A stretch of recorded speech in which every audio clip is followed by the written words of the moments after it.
B'Shem Hashem Na'aseh v'Natzliach, Shiur Torah, Bruchim Habayim. We're back here on our Wednesday night Stump the Rabbi series, Baruch Hashem, our longest standing series, where after some Divrei Torah, in regards to the Parasha, what's going on in the world, different things that are relevant, we'll then after that accept with happiness all of your wonderful questions that are relevant, that are interesting, to you and to many other people, Be'ezrat Hashem. And HaKadosh Baruch Hu, Be'ezrat Hashem, will give us the answers. Tonight's show is going to be for the Refuah Shlema, for Rabbanit Levana Bat Sarah, Rav Efraim ben Shulamit, Rabbanit Sarah Bat Anat, Avi Mori David ben Esriya, Imi Morati Doris Bat Zora, and all of Am Yisrael and all the righteous Noahides, and certainly all of the hostages that are being unfortunately tortured under the Hamas control, and certainly a disaster that's happening in the world, but unfortunately the disaster is only growing from day to day, as you guys could probably see from the public image that Israel has. On one hand is very good, and in other aspects it's terrible. So this is also one of the things we're going to discuss tonight, Be'ezrat Hashem. Just a little bit of a reminder for any of you guys, for those of you that also need the benefits of tax write-offs, and you live in the United States. The year is almost over. Any of you that make your donations before the end of the year, this is the time to donate. You could donate on our website, bhdonate.org, or be'ezrathashem.org, or bhtorah.org. We have, Baruch Hashem, quite a few different websites, all leading to the same place, just a matter of preference for you guys. Second thing is, the event, Baruch Hashem, has gotten some good feedback. A bunch of people have already registered to get their tickets, and we have January 10th is the day. It's going to be here in South Florida. We're still trying to finalize the venue, and we're going to wait until the 26th of December, so another week or so, before we decide the exact place, just because we want to know how many people are actually going to come. So any of you that are going to be coming, please RSVP on the website, bhchizuk.org or chizuk.live.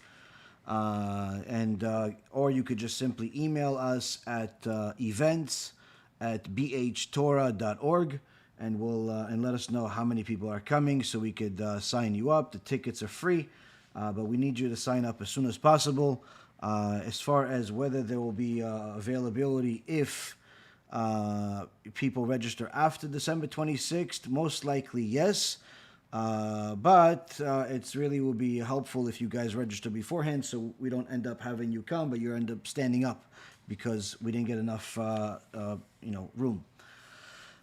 So register there. Oh, and lastly, we have a sale on the BH shop for any of you that like the Be'ezrat Hashem goodies, the bags, the shirts. We have a new Gehenom sweatshirt that some of you have requested, and a bunch of other shirts and candles and pictures and a lot of cool stuff over there. There's a 30% discount on the store that if you go to bhshop.org, you could get yourself some of the merch, as they call it in the industry. Okay, let's go to Torah. Let's go to the Parashat Vayigash. Continues the extraordinary story between Yosef and his brothers. All of them are tzaddikim, all of them are righteous, all of them are extraordinary people that Am Yisrael comes from. These are the 12 tribes. Unlike what the imbeciles and the heretics of the world, some of them call themselves the Hebrew Israelites, and others call themselves other strange names, that think that the tribes are somehow a bunch of black people, and somehow Judaism is determined by color. This our Holy Torah clarifies that the rules of the Torah determine whether someone is Jewish or not their color, not their head size, their feet size. their nose size or their preference in meals and how many times they eat a day and whether they have a six-pack or they're fat, and certainly not whether they have a lot of melatonin or none. These are all foolish statements, but unfortunately these foolish statements fool people. And the only cure for foolishness is to learn without bias, to learn the word of HaKadosh Baruch Hu, and this is one of the things we're going to do here. And it's important for people to know what the truth is, so at the very least they can make educated decisions. Now, up until now, we see that Yosef has been very stern with his brothers. This was a whole process after the brothers sold him. Yosef, eventually, he went to a prison for 12 years. Then after that, became the viceroy. Ultimately, the brothers had to come to Egypt because the prophecy that Yosef HaTzadik had 20 years before that had to be fulfilled, which is that Am Yisrael would go to Egypt and the brothers would bow to him, but also the dream that unveiled this to Paro, which was used as a tool that HaKadosh Baruch Hu used to elevate Yosef to becoming the viceroy. But at this point, the whole interaction and meeting between the brothers and Yosef is at its climatic point, where Yosef sent them back home with some food, but in order for them to bring Benjamin. Why? He needed to test them. He needed to see if the brothers have actually done tshuva, or they still hate the sons of Rachel. They still hate Yosef. They still are willing to throw him under the bus. And in essence, he wants to see if they're going to do the same thing with their brother, with Benjamin, in order to save their lives. And what's a better proof but to get them to bring him there? After they bring him there, of course, everyone knows that has followed the parasha, knows that the whole sabotage that Yosef planted to test them puts them in a situation where the brothers are surprised that they now have to face Yosef again, which obviously they don't know he's Yosef yet, and they want to, fix their public image. How? Simply put, becoming slaves. To show that they didn't do it, they can't prove. So they said, listen, we'll do what we said. We'll do what we said. We said that if you find this cup among us, we're all going to become slaves. So we're all here to become slaves. We see here how important the value of words are to these righteous brothers of Yosef. Yosef never told them you're all going to be slaves. And even his son, Menashe, that said, I'm not going to make all of you guys slaves. But they're saying, no, we're all going to become slaves. Why? Because that's what we said. That's what we said. But at this point, all of the brothers are of the opinion that this is a punishment from God. For all of them, for what they did in the past. The brothers that sold Yosef threw him into the hole without having any mercy. Reuven, even though he wasn't involved in the sale and he really actually wanted to save Yosef, still he didn't do it fast enough. He didn't fight for it. Yehudah, obviously being the leader, everyone feels like they're being punished for it, and everything is about to change when Yosef says, no, I don't want you all to be slaves. I'm just going to take Benjamin to be a slave because he's the one that we found the cup. So now the deal changes, and everyone is still of the opinion that this is a punishment, but perhaps it's lesser of a punishment. So Yehudah, the leader, steps up and says, fine, you want a slave? Take me as a slave. Take me as a slave instead of Benjamin. I am stronger than him. I'm smarter, as far as how to manage a war, a battalion, an army, anything you want. I'm more skilled than he is. He's just a young kid. And Yosef says no. Yosef says no, and at that point, when Yehudah hears that Yosef says no, that this viceroy in front of him says no, Yehudah tells his brothers, go check all of the different locations that are key locations of where the army of the Egyptians are, and bring back a report. This is in the Me'am Loez. Naphtali, who had what's considered superpowers in today's world of speed, was able to do that in just a matter of moments, to go into all of the points of power of Egypt, and came back with the report. At that point, Yehudah, the Midrash says, roars such a roar that the whole building shakes. Paro, that's completely in a different building, he falls off of his throne, and so does Yosef. And Yehudah is about to go to war. He tries to take his sword out, but it's stuck. Something supernatural is holding him back from being able to take out his sword. And at that moment, Yehudah realizes that this viceroy that's in front of him is not just some Egyptian. This public image that he's had until now is understated. There's something else here. He must be righteous because God is helping him win the battle. And at that moment, Yosef realizes that this thing is about to go too far, and he uncovers who he is by speaking to them in Hebrew, Sfat HaKodesh, in the holy language. And this shocks the brothers in much more ways than you can possibly imagine. But why does he do it?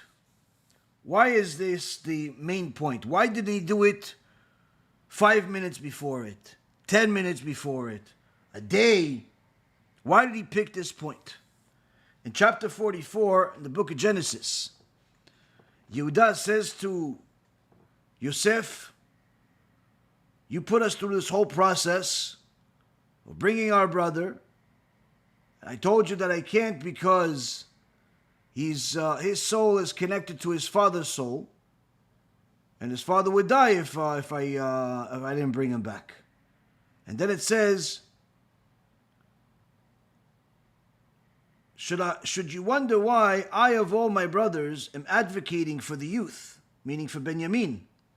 It's because your servant, meaning Yehudah, your servant has pledged for the youth, having accepted the responsibility for my father, saying, if I do not bring him back to you, then I will be considered a sinner to my father for all time.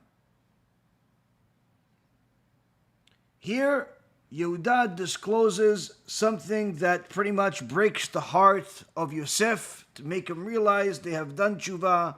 This test has been completed. Why? Because Yehudah tells Yosef, I have put my olam haba, my eternity, on the line as a promise to my father that I'm going to bring back his son Benjamin. And I rather stay here as a slave to you for the rest of my life than to come back to my father without him, without Benjamin, and thereby lose my eternity, lose olam haba, go to Gehenom forever. The fear of Gehenom, Rabotai Yekarim, was very much a real fear in all of the tzaddikim, from then till now. And Yehudah here is telling Yosef, I have put that on the line. If I don't fulfill the promise to my father by bringing back his son Benjamin,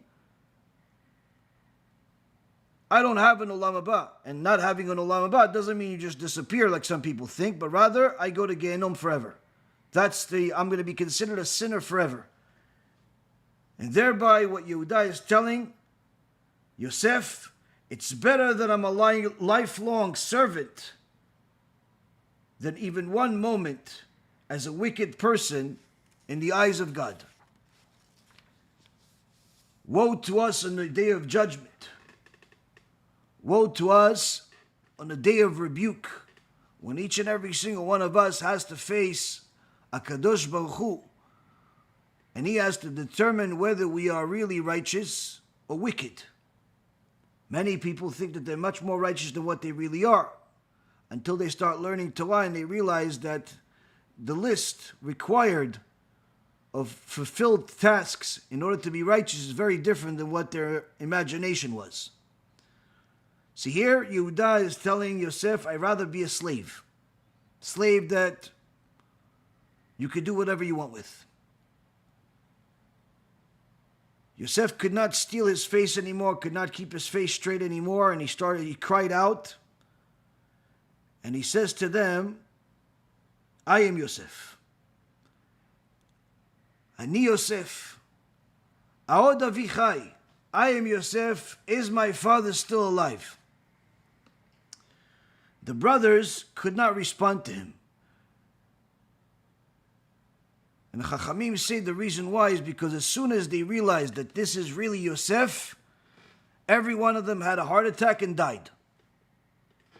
All of them died, and HaKadosh Baruch Hu resurrected them. This was one of the few resurrections that actually happened. Another famous one was at the time of Yechezkel, Ezekiel. The famous segment of the Navi called the dry bones. There were multiple times that Hashem resurrected the dead. This was one of them. He also resurrected Am Yisrael after they died at Mount Sinai. From the fear of God's voice.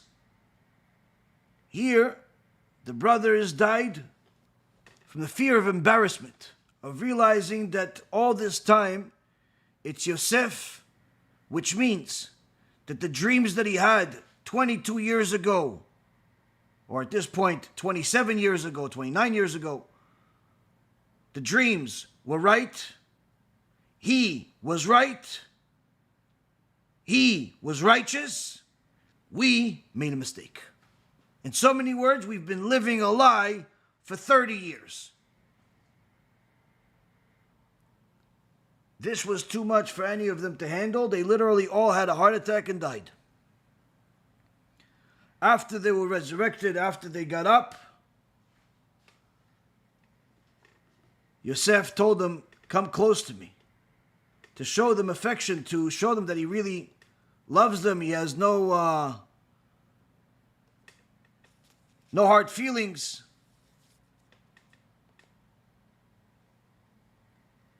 And he tells them, I know you sold me, but you should know that this was all the hand of God. This was all the hand of God doing this. You may have meant bad, but HaKadosh Baruch Hu meant good.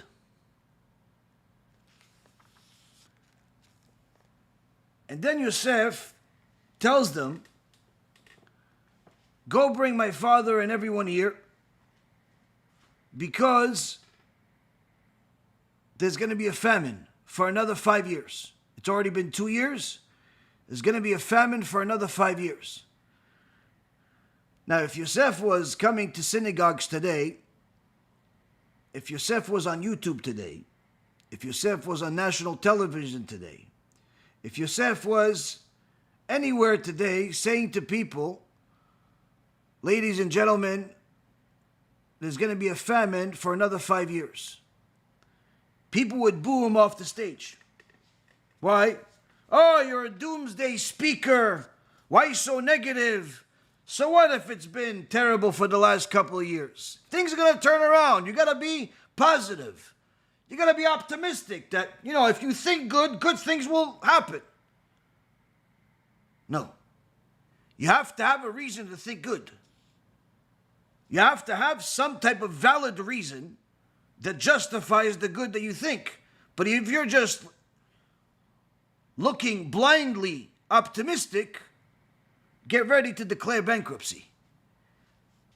Both spiritually, financially, and otherwise. Why? You can't just think that things are going to work out without actually having a valid reason. And you say, I work hard. Many people work hard. Doesn't mean they're going to succeed. Well, I try. Many people try. Well, I want to be optimistic. So what if you want to be optimistic? Your personal desire to be optimistic doesn't mean anything. Oh, I have an idea. That's because I have hope that God will help me. That's nice that you have hope that God will help you. But why should he? Why should he help you? Well, he's God. Exactly. Why should he help you? You have a problem. You have a tragedy. 2,000 people were murdered in a single day in Israel. We're now at war. We've been telling the public that we're winning for the last 2 months. But in reality, nothing has changed. Terrorism still goes on. Missiles are still being shot. The world hates us even more than they did on October 6th. Why should things change? Why should God help you? Did you change anything? Has anything changed? Over these last couple of months, the problems have skyrocketed for God to help you. Because if God brought you the wrath, a punishment, a terrible situation, you lost your money, you lost somebody you love, you lost whatever it is that you lost that's causing you to cry crocodile tears. And the Torah tells you this will continue. Horrible things will follow this horrible steps that you have now. Why? Because that's the decree. He said, no. Why are you so negative? Why are you such a doomsday speaker? I'm not a doomsday speaker. I'm telling you what the Torah says. Yosef HaTzadik says there's been 2 years of famine and 5 more years to go. You're going to call him a doomsday speaker? Now, if you're going to say, well, God will help me, don't you think the tribes could have said the same thing? They were much more righteous than you. Yehudah, Shimon, Naphtali, Benjamin, Yaakov Avinu. They could have said, no, God will help us. But they didn't. Why? They knew there was a decree. They knew that something had to be done, but they also knew that HaKadosh Baruch Hu, Ishtabach Shimo La'ad, also gave us the tools to deal with it. What we must do when there's an evil decree in the world is blow the shofar. That's what the psak of the Rambam says. When the tragedy hits Am Yisrael, we have to blow the shofar to wake up all of the spiritually sleeping people, to make them realize you want the decree to change, you must change. Not change your sleeping habit, change your diet, change your clothes. Oh, no. Change your whole life and make sure that HaKadosh Baruch Hu and His Torah become your number one. That Shema Yisrael, Adonai Eloheinu, Adonai Echad means something to you. And not just something you saw or say once in a blue moon. If you want the decree to change, then you, my friend, have to change. You can't just say, I want to be optimistic. You can't just say, think good and good things will happen. It doesn't work that way. If it would have worked that way, the brothers would have said, 5 years, come on, Yosef. No, come on, you're a tzaddik. Now we're friends again. Everything's going to change. Decree's over. 2 years, finished. Now, even though there's some Chachamim that say that the 5 other years that Yosef said were going to happen, it wasn't another 5 years. When Yaakov eventually arrived, apparently the decree ended. But some Chachamim say no, it actually lasted another 5 years. How do we know? Look at what the rest of the parasha says, which is that you had to distribute the food, you had to buy the land from the people, the whole process of what happened in the second half of the parasha. Either way, Yaakov didn't just say, you know what, let me just stay home, and I'll go visit, once in a while I'll visit you. No. He said, wait, we don't have any food. My son's over there, he can help us. I'm going. Why? That's the right thing to do. Doomsday speaker, I'm listening. Why? Because he's speaking real. He's speaking the truth. Now, before Yaakov decided that he's actually going to believe the sons, we see that there's a preparation for this. We see that this doomsday speaker, Yosef, knows the reality of how people think, needless to say, how righteous people think. And Yosef has to prepare his brothers. He first tells them, listen, it's not you who sent me here. Rather, the events came from before Hashem. Here he's telling the brothers, don't think just because I left the house of our father for the last 30 years that I don't study Torah all day. I study Torah every single day. In fact, when you go to my father, make sure you tell him everything that your eyes have seen. As I'm speaking to you in your language, meaning if I haven't spoken Hebrew in 30 years, you would recognize. All my glory and all that you have seen. What is this, all this glory and all these, what do you think he's going to impress Yosef with money? He's going to impress his father with money? No, no, no. All my glory, Rabotai Karim, there's no glory but the Torah. All the Torah. And all that you have seen, you've seen me live Torah. Why? When you ate, before you ate, you saw them slaughter the cow. You saw them slaughter the sheep. It's a kosher shchita. You see, we already have here a kosher department in Egypt. You see that the wine, we don't let the Egyptians touch it. We have kosher wine. All the food that you were given was kosher food. So tell him what we have here. Tell him he's not coming to a place where there's only idol worship. Tell him there's also Torah here. Why? Because Yosef knew that his image was of critical importance to his father. And that's why,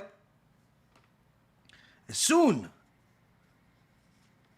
as Yaakov heard that Yosef is alive, it says, but the words went against his heart. He did not believe them.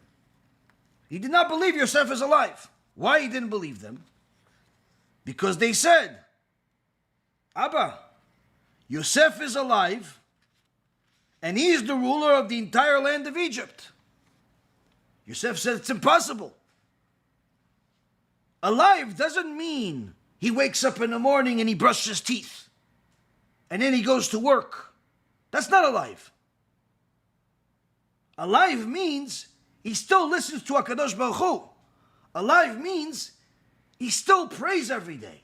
Alive means he learns Torah every day. How could he be alive and also the viceroy of Egypt, number one place of idol worship in the world, number one place of immorality in the world? How could he still be alive spiritually and the viceroy of this place? Yosef is this? It doesn't make sense. It doesn't make sense, says Yaakov. Until it says, he spoke with them. They told him the different things that Yosef said. And then Yaakov saw the wagons. And he believed that Yosef is alive. Why would seeing the wagons change the perception, change the belief of Yaakov Avinu? You've been crying for 22 years because of your son is gone. Someone tells you that he's alive, even if he's a stranger, that's already going to be amazing news. If it's righteous people, that's even more amazing news. If it's righteous people that's your sons telling you this, that's the best news in the world. It might as well be Yosef himself saying, I'm still alive. But no, Yaakov Avinu does not believe his sons. Why? It doesn't make sense. You're telling me he is alive. He prays to Hashem. He learns Torah. He does mitzvot. He's righteous. He's my Yosef that left the house when he was 17 years old, that I used to learn Torah with him. But he's also the viceroy of Egypt, the place of immorality, a place of idolatry. It doesn't make sense. Oh, well, look at those wagons. Oh, okay, yeah, he's alive. How could that be? How could that be? This is what the verses say. Look at the verses.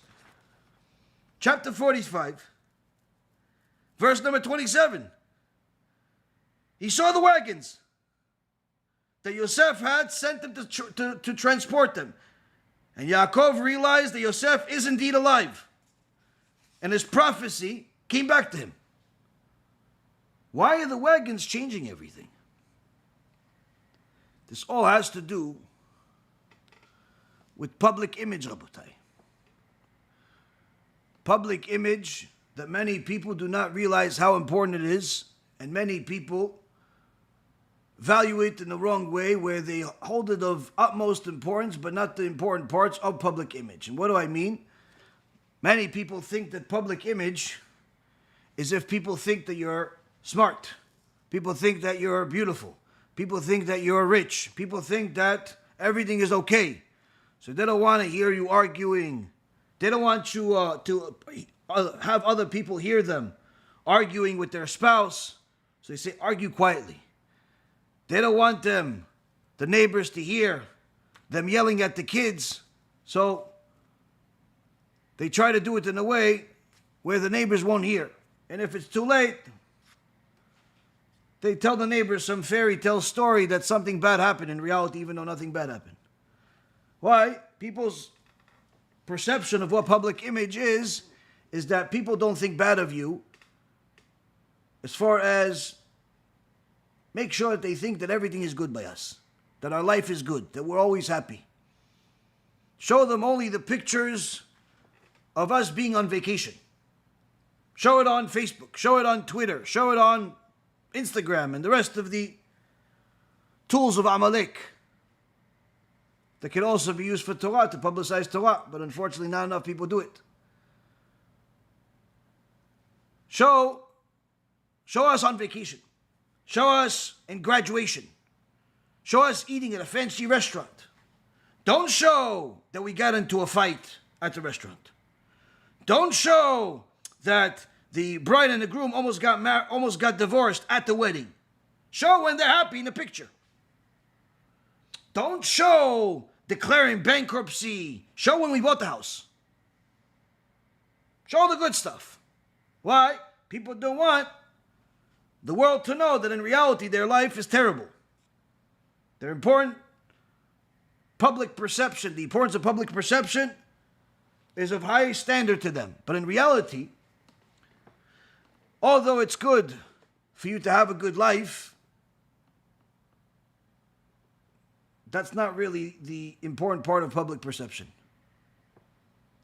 The Torah tells us that it's critical to have HaKadosh Baruch Hu see you as clean, but also it's important that mankind see you as clean. Not physically clean, but spiritually clean. One of the examples is in Mishnah in Masechet Shkalim. In chapter 3 of the Mishnah, they give instructions of how they would give the machatzita shekel. They would get the coins from everybody of the silver shekel, or they would have if somebody had to give the shekel for multiple people, they would give different types of coins that you would split up. And when these shkalim would get to the Bet HaMikdash, they would make sure that these shkalim were put into different chambers, like a chest. And we'll have Aleph, Bet, Gimel, 3 different chests used for different reasons. And when the people that worked at the Bet HaMikdash would go into the room that had these chests, these shkalim, the Mishnah says, Masechet Shkalim, chapter 3, Mishnah Bet, that the person that takes the shkalim out was not allowed to have a hemmed garment, or was not allowed to wear sandals or shoes, or have tefillin on, or have a kamea, an amulet, if he's going to go into that room. Why? Because if he's the guy that works at the Bet HaMikdash, he takes out the shkalim. Shkalim have to be spent for different reasons. But if all of a sudden the people of the community see that on his personal life is not so good. He lost all of his money, became poor. Then they may say, oh, he became poor because God is punishing him for stealing from the shkalim, from the Bet HaMikdash. Or, what if he becomes rich? All of a sudden you see the guy building an extension to his house bigger than the original house. Then the people are going to say, oh, he became rich. You know how he became rich? He must be stealing from the Bet HaMikdash. All the extra money, he's using it to buy a second house. So therefore the Mishnah says, a person must satisfy the scrutiny of people in the same way that he must satisfy the scrutiny of HaKadosh Baruch Hu. As it says in the book of Numbers, chapter 32, verse 22, Ve'itim neki'im me'Hashem u'mi'Yisrael, and you shall be innocent in the eyes of Hashem and Am Yisrael. And also Shlomo HaMelech says in the book of Proverbs, chapter 3, verse 4, U'matzah chen v'sechel tov b'nei Elohim ve'adam, and you shall find favor and good understanding in the eyes of Hashem and man. See, here we see that the perception of your image is of critical importance, not based on are you having a healthy marriage and is everybody happy and your kids have nice clothes and there's never any arguments and you guys go on vacation twice a year. No. The perception of your image is of utmost importance, says the Torah, as far as the image of your righteousness. Are you a thief, or are you a gracious, generous contributor to the community, or at the very least, you do your best to help? You're definitely not a criminal. Are you a criminal, or are you a righteous tzaddik? Are you a woman that's righteous, that's trying to build the community? Or are you one of these women that destroys communities with your immorality? Who are you? That's the image. Now, of course, HaKadosh Baruch Hu doesn't need anyone to help him know whether you're righteous or not. And most people that have any concept of serving Hashem try their best to make sure that Hashem sees that they're doing their best. But sometimes people don't try hard enough to make sure that their neighbors and their community also see that. So here we go back to the parasha, before we develop this point further. How is this being done here? We say that Yaakov Avinu recognized that Yosef is alive, both physically and spiritually, because of the wagons. Why the wagons? The Midrash Rabbah, chapter 94, section 3, says an extraordinary Midrash. Paro said to Yosef when he found this out, that his brothers are here, his family, that he's going to bring them all to Egypt. He's happy. Why? Because he hit a home run. With Yosef, he figures, what, another 70 like him? Sure, bring them. Bring 700 of them.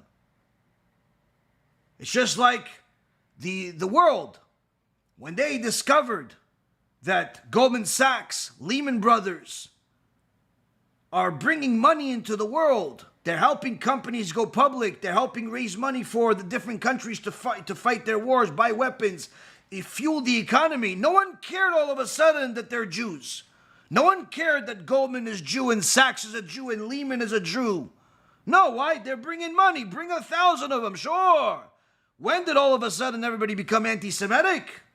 Oh, you guys made a lot of money where we don't like that you made a lot of money. Yeah, but we made a lot of money because you made a lot of money. That doesn't matter. You're not allowed to. So here, Paro all of a sudden doesn't care that Yosef is a Jew. Why? He brought a lot of success to Egypt. And he says, listen, give them my best wagons. As it says in chapter 45, verse number 17, V'yomer Paro el Yosef, emor el achicha zot asu ta'ano, et be'irchem ulechu bo'u arza Canaan. Paro said to Yosef, say to your brothers to do this, load up your animals, and go travel to the land of Canaan. And then in verse number 19, it says, and you are commanded to say, do this, take for yourselves from the land of Egypt wagons, for your small animals, for your small children and for your wives, and transport your father and come. See here, Paro is telling Yosef, take these wagons. But the Midrash says, when Yehuda saw these wagons, he saw all of these wagons have images of Avodah Zarah on them. They had statues of Avodah Zarah, of idol worship on them. And he says, there's only one mitzvah we can do with these wagons, which is to burn all of them. And he burned all of the wagons. So how did they get back to their father? Needless to say, how did their father say, oh, look at these wagons, Yosef is alive? Because if you fast forward, you go to verse number 21, it says, V'yasu chen b'nei Yisrael v'yiten lahem Yosef agalot. Here it says, and the sons of Israel, meaning the sons of Yaakov, did so, and Yosef gave them wagons. If it already says that give them wagons, Paro says give them wagons. Why does the Torah need to say that Yosef gave them wagons?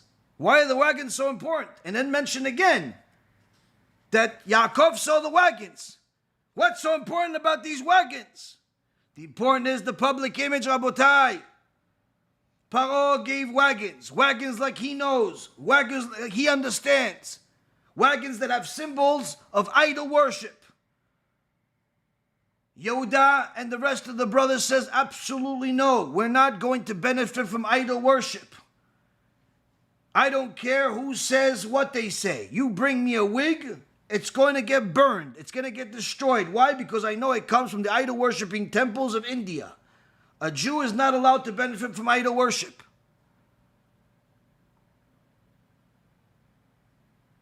So now, Yehuda says, these wagons, we could do a mitzvah with them. What is it? Burn them. What about replacement? I don't care about replacement. And then Yosef sees how righteous his brothers are. And of course, he has access to all of the money in the world. And he gives them new wagons. That's why it says Yosef gives them wagons. Why not Paro gives them wagons? Paro gave them wagons. Those wagons got burned. But Yosef gave them wagons that didn't have the image of Avodah Zarah. Rather, these wagons had some other image on it. What was this other image? Yosef told his brothers, make sure to show these wagons to Abba, and tell him, these wagons are a representation of the last Shiur Torah that we did together, the last time we studied Torah together. This will confirm in his eyes that I'm alive. Now the brothers didn't have a clue what Yosef is talking about. They weren't part of the last shiur.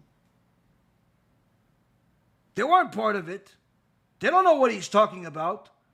But they're going to do what he says. Show Abba, show Yaakov. These wagons? Sure. Now initially when they came, they had Serach, the daughter of Asher, sing to calm the soul of Yaakov before he hears the big news, because if you give somebody big news all at once, it could literally, especially if it's something like this, it could cause them to have a heart attack and they could die. So they had Serach sing. This is the reason why Yaakov later on blesses Serach to live and never die. And she lived hundreds and hundreds of years, all the way until the time we left Egypt and even beyond. Before Kadosh Baruch Hu took her to Gan Eden, I believe at age 800. And she's one of 10 people that went to Gan Eden alive. She never died. Now, first, they sent her to calm him down with the nice, beautiful voice of a child singing. Then they said the news. Yosef is alive. And he's the ruler of the entire land of Egypt. And to their surprise, Yaakov is not buying it. Until he sees the wagons. Why? Because as soon as he sees the wagons, they tell him, Abba, also, Yosef said that these wagons are the representation of the last shiur Torah that you and him had together. And at that moment, Yaakov knew that his son is not only alive physically, he's alive spiritually. Why? Because he remembered the last shiur Torah that they had, which was about the Eglah Arufa, which is they would take, if somebody got murdered in between two cities and they didn't know which city it was really on the border, they would take a calf, and the city that was, in essence, blamed for it, if you will, had to kill a calf from the back of the neck, and all the different laws about it. That was the last shiur. If you remembered what we learned so many years ago, that means that he's been developing that Torah thought all these years. That means he still learns Torah. That means that he is alive. Yosef knew that that's all Yaakov actually cared about. And he wanted to make sure that not only is he clean in the eyes of Hashem, but he's also clean in the eyes of mankind. Needless to say, his father. Another point where we see this come home, we see this same point. We see this same point of public image is when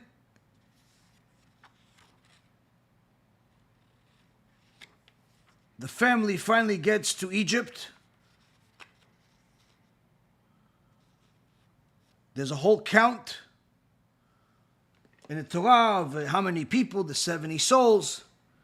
Mentions the different names. The Gemara in Masechet Sanhedrin uncovers who some of these people are, which we're going to learn more about later on. Like, for example, Shaul ben Knaanit.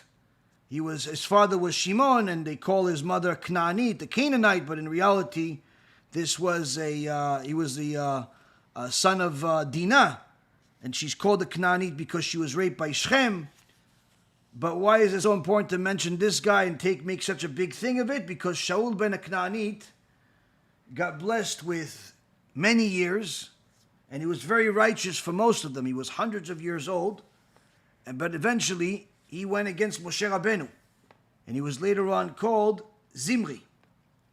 Zimri ben Salu, Zimri, the one that sinned with Cosby in Parashat Balak and Parashat Pinchas. So his initial image was already tainted to a certain extent. He did good after that, but then everything went to the garbage when he sinned with the Cosby. Then we see the other names mentioned. like Osnat, Bat Potifera. None of the wives of the sons are mentioned, but yet the wife of Yosef is mentioned. Dinah is mentioned. She's the daughter of Yaakov, an exceptional one. She was very righteous, even though there's that whole story with her, what happened with her. But aside from her, the only woman that's mentioned is Osnat, the wife of Yosef. And that's because Osnat was very, very righteous, and she was actually counted among the 70. She was counted among the 70. Furthermore, we see something of critical importance to today, where when they arrive at Egypt, Yosef tells his brothers,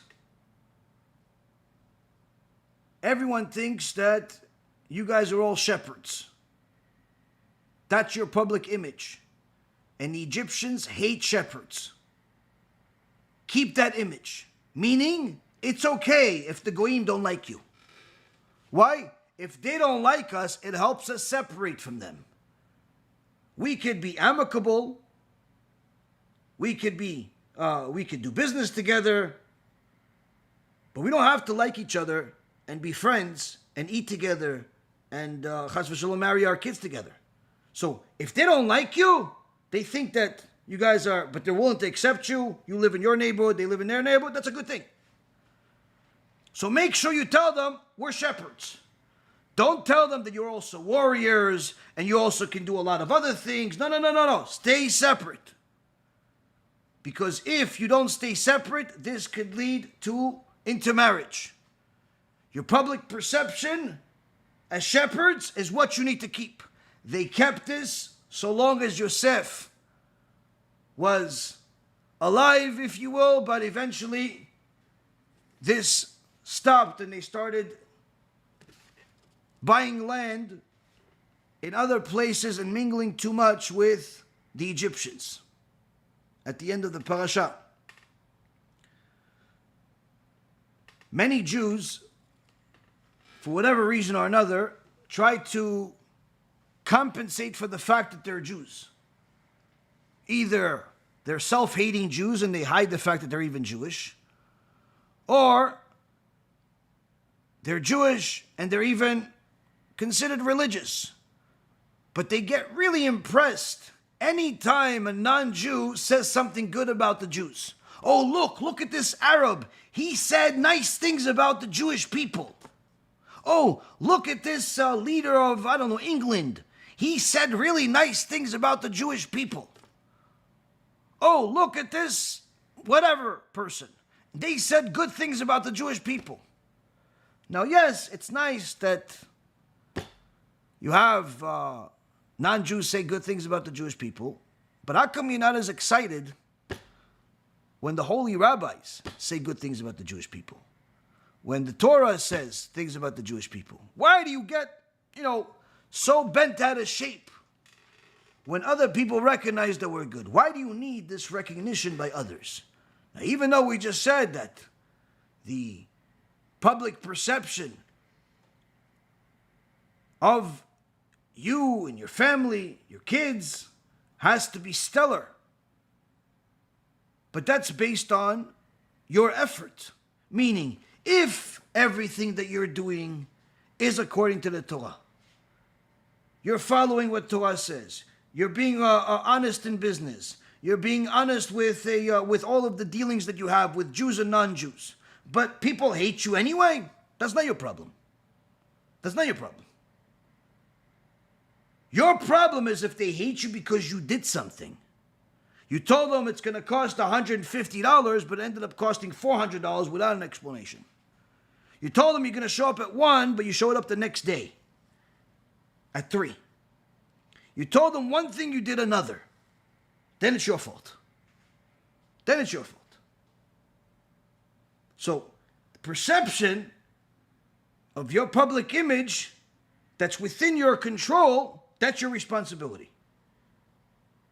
But if it's beyond your control, You don't have to worry about it. You don't have to worry about it. Many times people get excited about the positive public perception of the Jewish people by different Gentiles, as if the Mashiach just said that we're all going to Olam Haba. Now, why is this a problem? Because if you're so worried about the good that the world is going to say about you, that means that you're also impacted by the bad that they say about us. They don't like us, they don't this, they don't that. And you're so worried about their perception, you're forgetting about the fact that what's within your control and what's your actual responsibility. Your responsibility of being pristine in the eyes of Hashem and in the eyes of your fellow man that's within your control.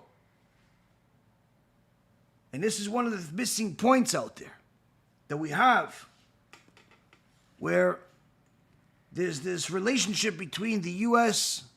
and Israel that on one hand everyone says, listen, America is the biggest supporter of Israel, and in certain regards it certainly is a big supporter of Israel, where it helps with different weapons and money, even though the money could only be spent in America. So in so many words, they give you $1 billion, but you have to use the $1 billion to buy the American weapons from the American companies. So it's just moving from one pocket to the other. But nonetheless, the perception is that America is the biggest supporter, so much so that everyone was worried about this war until America showed up, or at the very least, kind of showed up. Like it sent the boats, but not the soldiers, and sent the weapons, but also instruction sets of when to fire the weapons. So it's a little bit of a problem. Nonetheless, the perception is not a good perception. And the reason why is because many Jews think that Israel could not survive without America, to the point of heresy, where they don't realize that En od milvado, there's nothing but Hashem.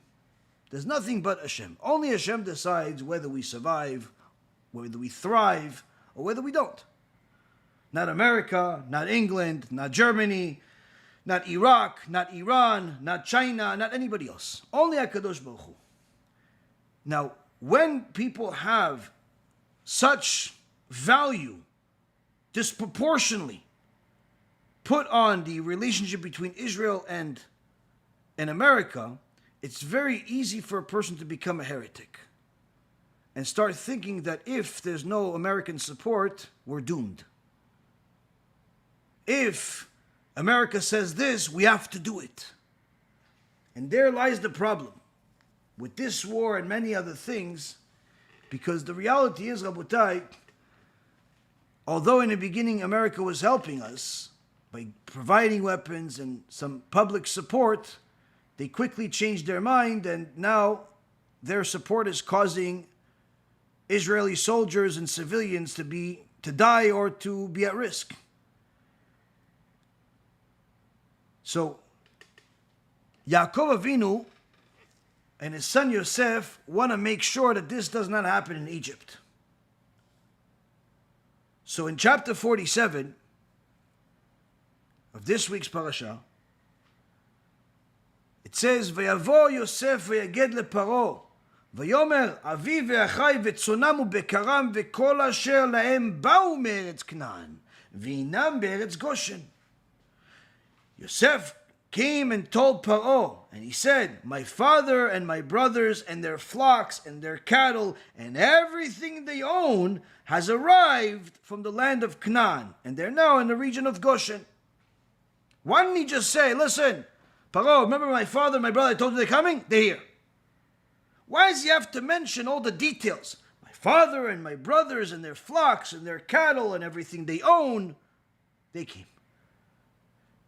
Because Yosef wanted to make sure that this idol worshiper, Paro, doesn't ever think for a moment that the family of Yaakov Avinu came down to Egypt in chains, came down to Egypt in poverty, came down to Egypt in order to take advantage of the situation and only take. No. They came with their own stuff. They have their own stuff. They have their money. They have their things. And therefore you know that whatever they built from here, they would build just like anywhere else. They're not coming here to feed off of the government and collect welfare checks, even though they have $1 million house. I want to make sure that you know they're okay. They're not poverty.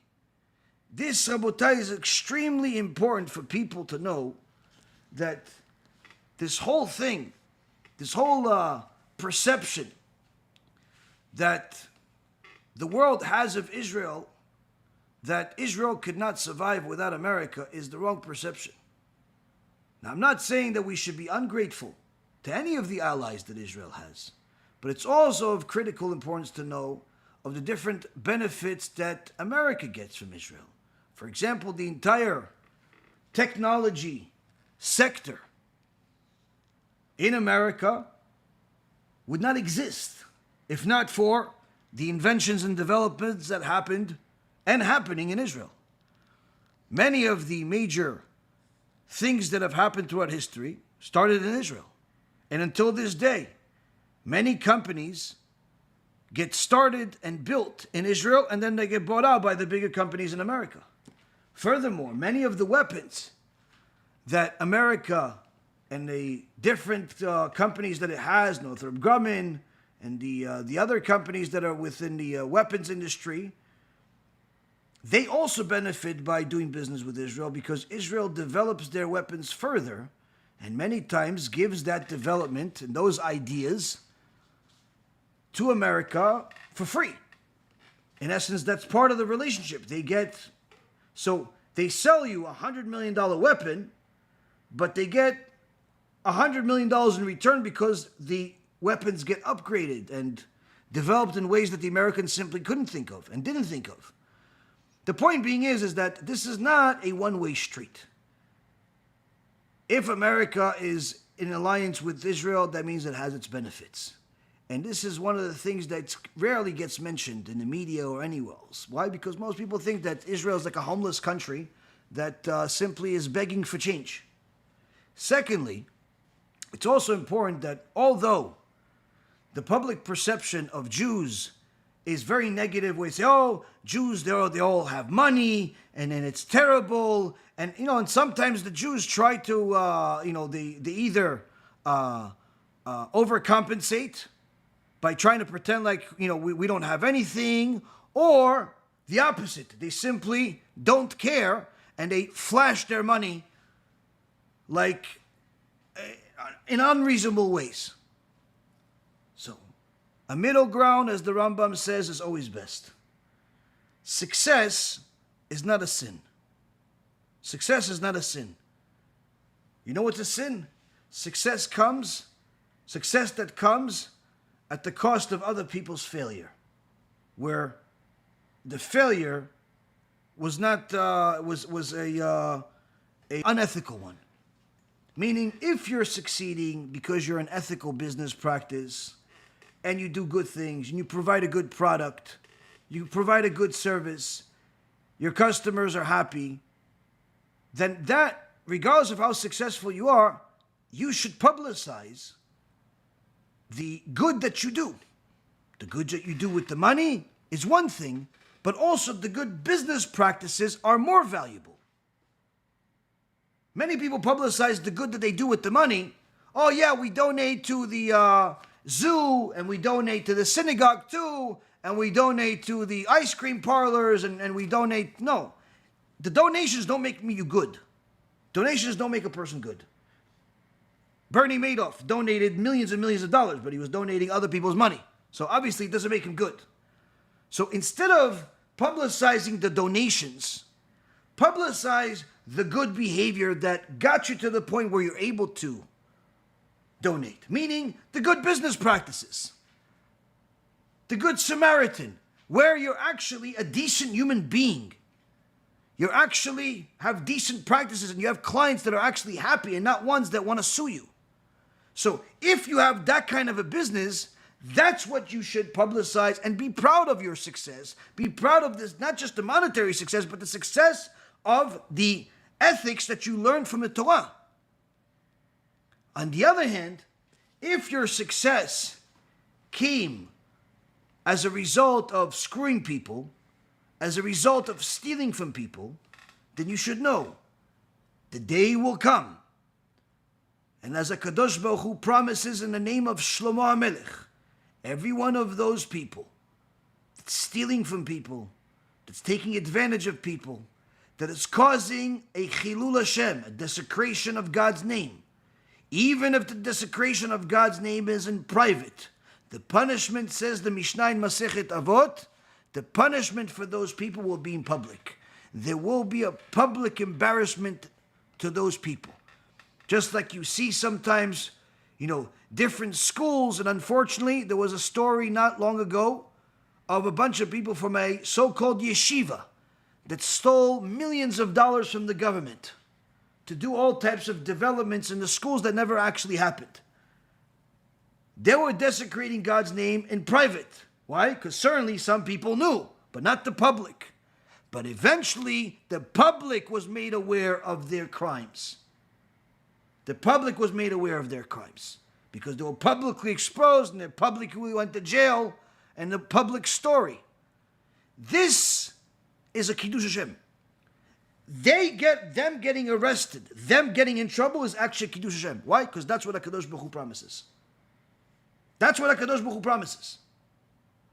You pretended you were righteous, and at the same time you used the Torah as a tool to steal with, we're happy you're in jail.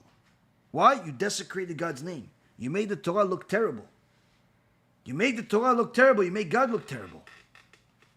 So a person needs to know, if your success is due to the fact that you're following the Torah, and therefore you have good ethics, that is something you should publicize. That is something you should encourage others to do as well. And there's no shame in being successful. You got a blessing. But if your success came because you're a thief, because you're a liar, because you took advantage of weak people, the day will come and you will get punished in this world and the next. Why? Because you're desecrating God's name. And your public image may be that you're a decent person, even though you stole money, because they don't know you stole. But God knows you stole. And eventually, the whole world will know. So here, Rabotai Yekarim, we learn quite a few lessons from Yaakov Avinu, from Yosef HaTzadik, from the other brothers that he had, of how important it is to be righteous, not just in your heart, but in your actions, in your interactions, to create a public image that is respectable, that is something that is honorable, that one day, when you're long gone from this world, people will have good things to say about you. Not because they're scared of you that you'll fire them because you're no longer there. Not because they're scared of you of you insulting them because you're no longer there, but rather because you legitimately did good things. You were a legitimately good person. Now, if you could build yourself such a name, Shlomo HaMelech says, Tov Shem Mishemen Tov. It's better to have a good name than good oil. Meaning, it's better to have a good name than a lot of money.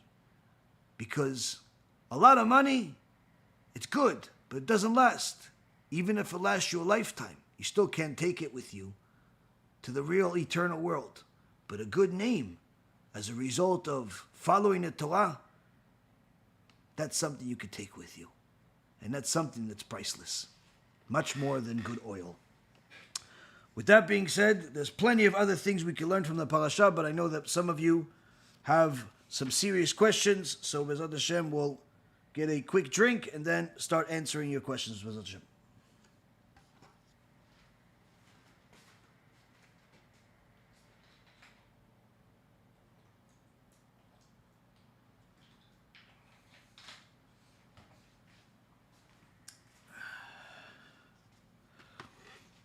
Let's see. There we go.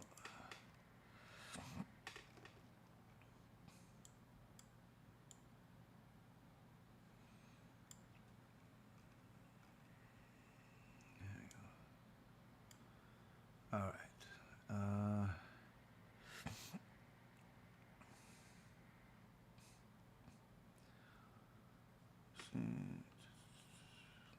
Thank you for all the blessings. Appreciate it. There we go.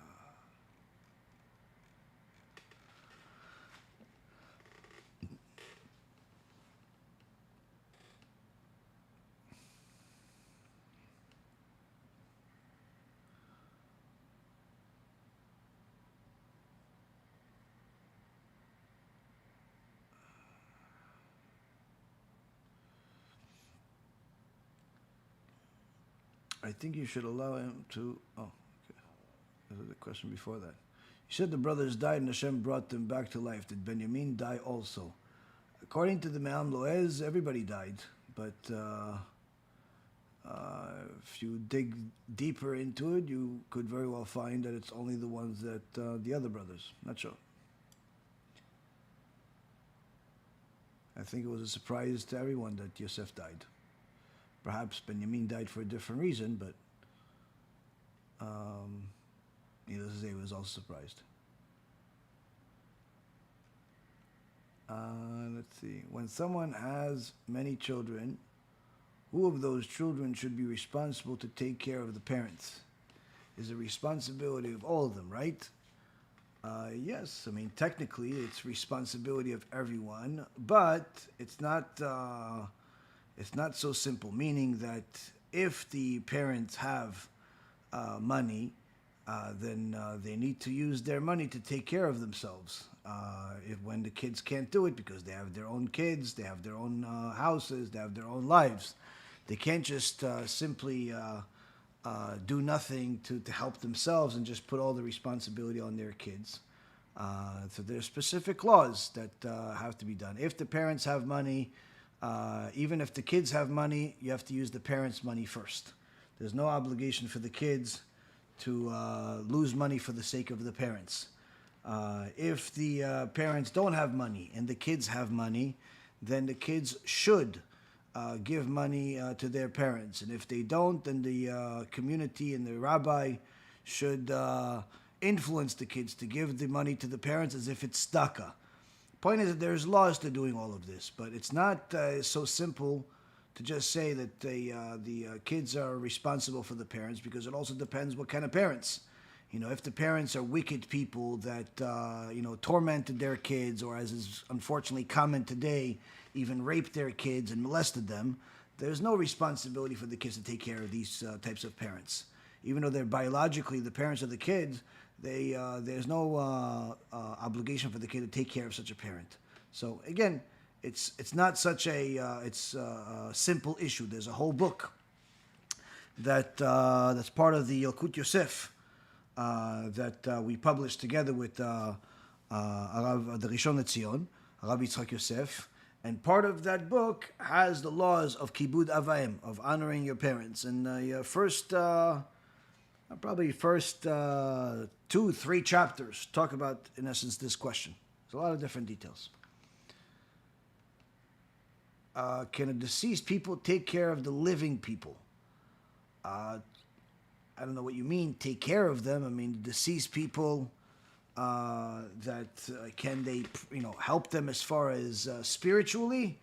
If the deceased person is a righteous person, then they have a motivation to help some of the people that have been left in this world. But usually the people that leave this world, especially the righteous ones, have no interest in this world. They're already moved on. The whole concept of family, kids, friends, all that stuff is not the same in the next world. Let's just say that. So they're not, even though people, let's say, for example, when people die, people go and they cry about them and they think about them all the time. It's not the same vice versa. The people that have left this world, if they're righteous, they're not crying over the people that are left in this world. And if they're wicked, they're definitely not crying about the people that are in this world because they're too busy suffering. So as far as someone from, that has left this world help somebody or hurt somebody in this world, technically, yes, but it's not. It's usually a one-time occurrence type of thing, not something on an ongoing basis. They're not coming to your house, on a regular basis and gonna, mow your lawn and cook your dinner.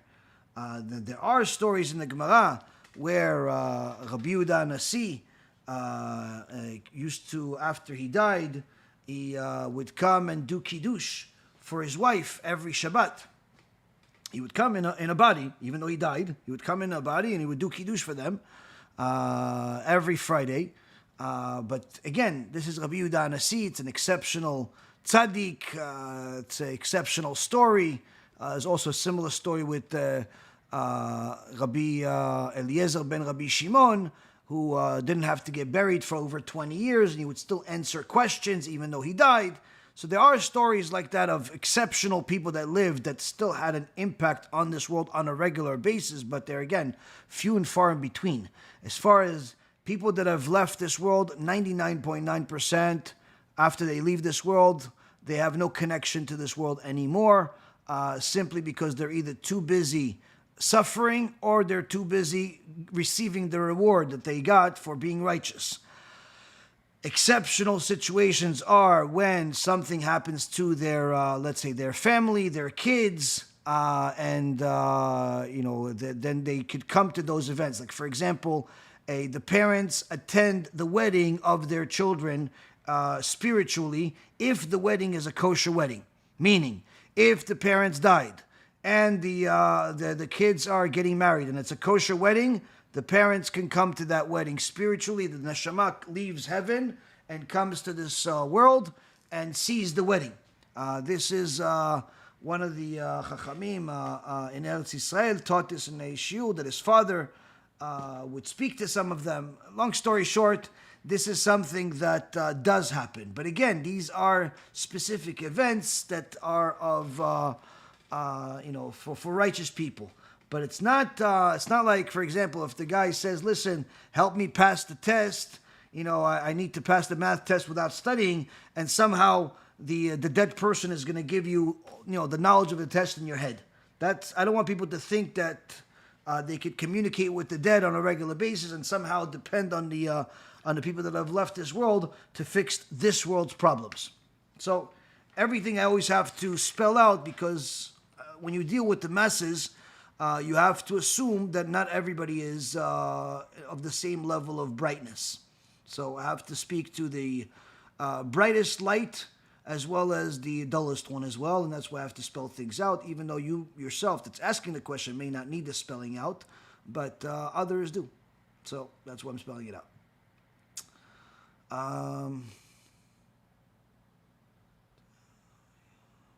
Okay. Okay, thank you. Thank you for the blessings. Are we allowed to attend Broadway shows and musicals such as Fiddler on the Roof? No. First of all, Kol ha'isha erva. The voice of a woman singing is considered nakedness, so a man is not allowed to listen to women singing at all. Unless it's his wife by herself, he's not allowed to listen to any woman singing. Needless to say, see her while she's singing. Secondly, there is a bunch of dancing on musicals of men and women, which is considered immorality. It's considered gilui arayot. It's better off that a person die than be involved in such a thing. It's one of the 3 cardinal sins. Plus, it creates demons, as the Sefer Hasidim says 600 years ago. that go home with the with the people that see it and create problems for them. Number three, there is also immodesty. There's no permission for you to benefit from immodesty in any way, shape, or form, even if you're a woman. Just because it's obviously not allowed for men to look at immodest women that are in immodest clothes, tights, no clothes, and so on, but also it's not good for a woman to see such things. It's not the same level of sin as it is for a man, but it's still not good for her to see such things because it entices her Yetzirah. So no, there's no permission for Jews to go to a Fiddler on the Roof or other musicals, no.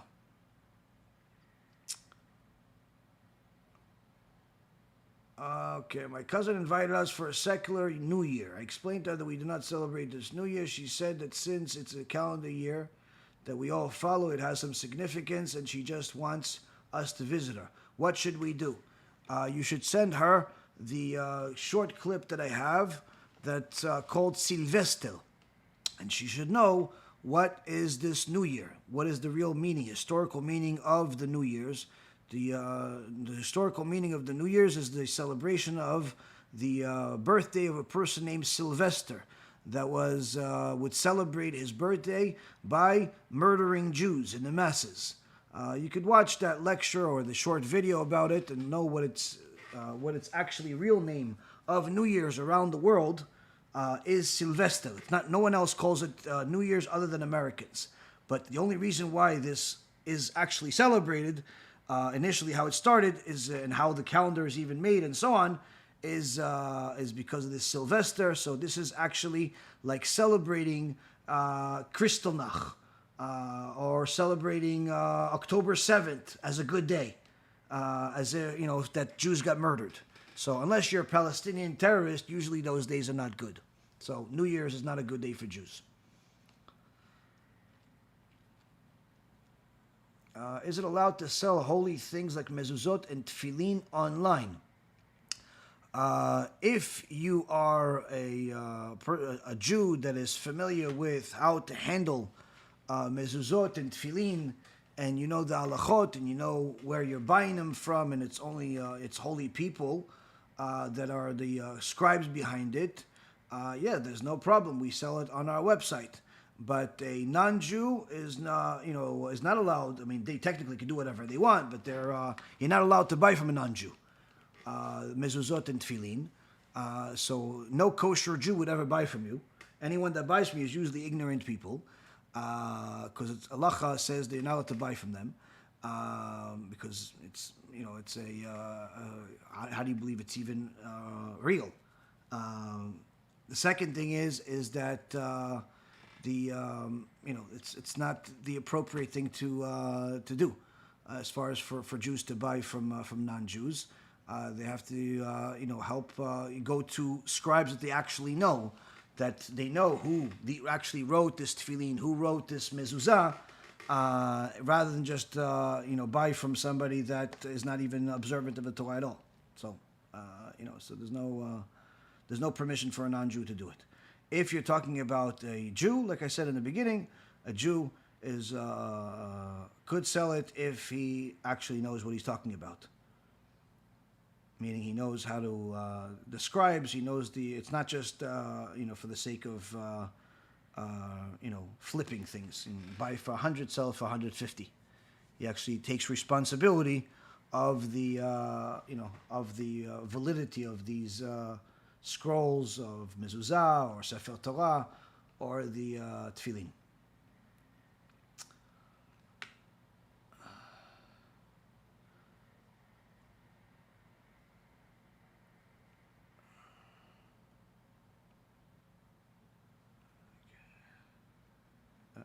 Things keep slipping. Let me see TikTok if they have some questions.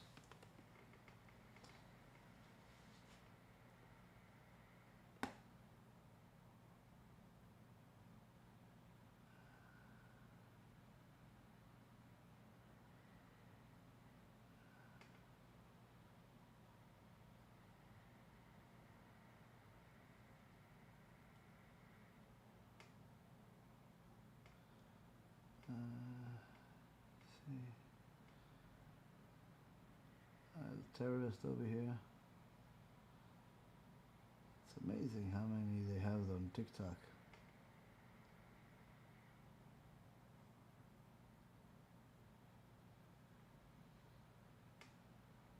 Okay, let's go back to the other questions.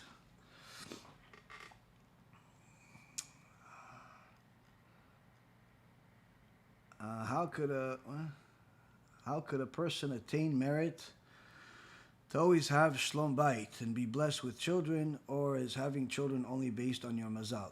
Of course, the blessing of children is Kadosh Baruch Hu has to decide that you can have children on Rosh Hashanah every year. Every year you have an opportunity for Kadosh Baruch Hu to decide whether that year will be a year that you'll have children or not. How can a person attain the blessing?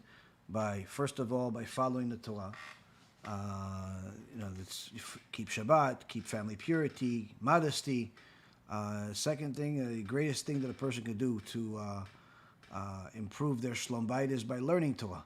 The more a husband learns Torah, the more and follows the Torah, the more he's going to be a good husband. The more a wife follows the Torah, the more she's going to be a good wife. That creates shlom bayit. And if a person wants the ultimate blessing, in addition to, assuming they follow everything I just said, is to invest all of their extra time and efforts and resources and money, whatever they have that they don't need to live, invest it in helping Am Yisrael do tshuva, by publicizing the Torah, doing kiruv, whether it's giving out books or sponsoring lectures, donating to rabbis that publicize the Torah, because being involved in kiruv brings the ultimate blessing to a family, not only in parnasah but also as far as children. Because once you care about HaKadosh Baruch Hu's children, then that in itself gives you a measure for measure blessing of having blessing with your kids. If you don't have kids, then having kids. If you do have kids, then having good kids, and so on.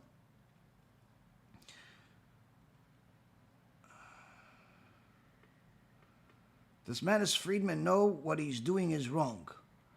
You have to ask him this, but I think that it's very clear that he knows what he's doing. He's not clinically insane. He has videos come out on a daily basis about different topics, and he's destroying more and more lives on a regular basis, like the one that was publicized yesterday or the day before by one of our students that said that he didn't know of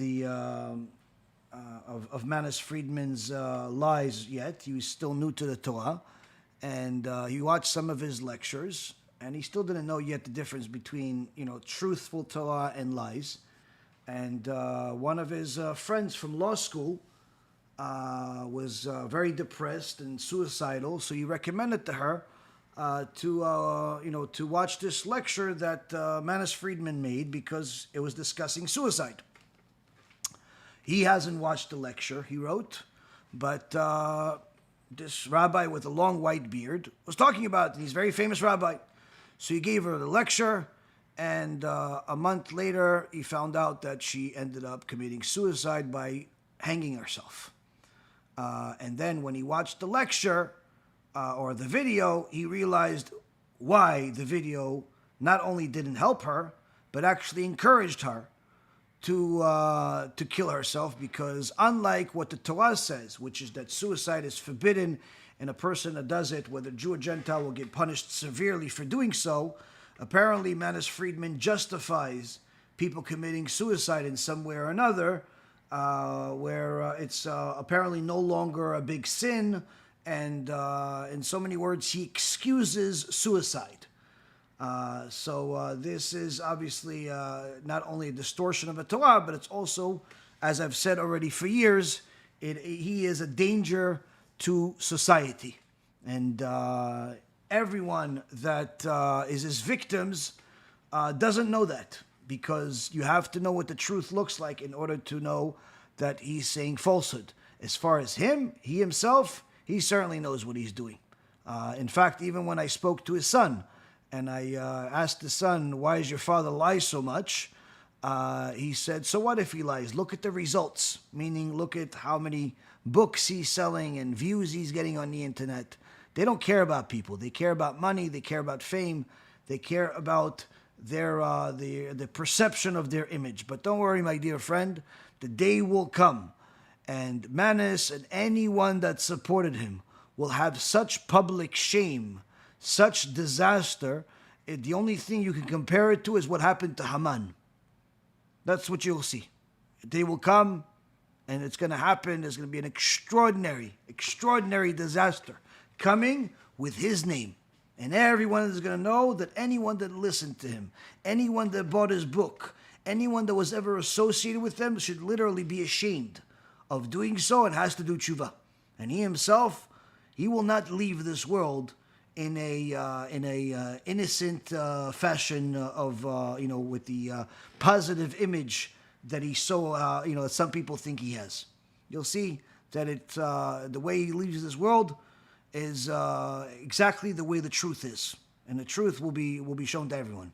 Chassidus in the early generations, it said tshuva me'ira is realistic for most people. Tshuva me'ava is only for tzaddikim. Not anymore. Today, tshuva me'ira doesn't exist. The only tshuva there is tshuva me'ava.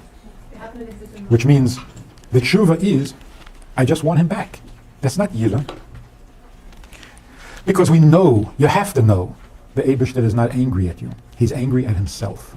It means he blames himself for creating this mess, for creating the Yetzer Hara, for creating the Avedas. That means that he doesn't believe in himself. Does it look like a mess to him? There's no question that the Eibush that blames himself.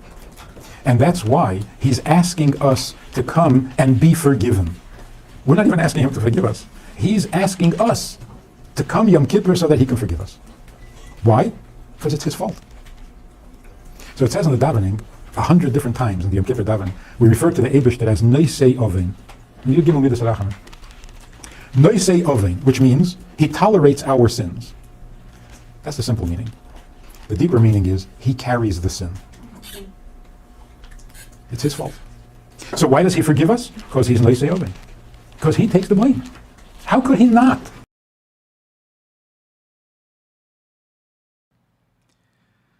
When do you publicize any success you feel is a blessing? Where does this cross the line and for evil eye? Even if knowing that Hashem provided it. For example, should you share things like getting a new job or winning a contest? If it's something that can help other people, meaning that if you're saying, oh, I got a new job and I'm getting paid 50% more, that's not really going to help other people. It's actually going to make people jealous of you. Winning a contest, certainly not going to help other people. But something that you can do that success as a result of, that can actually help other people either do what you did and learn from it and do what you did, or somehow benefit from it as far as a learning lesson. But just simply telling people that you have $1 million in the bank does not help anybody, including yourself.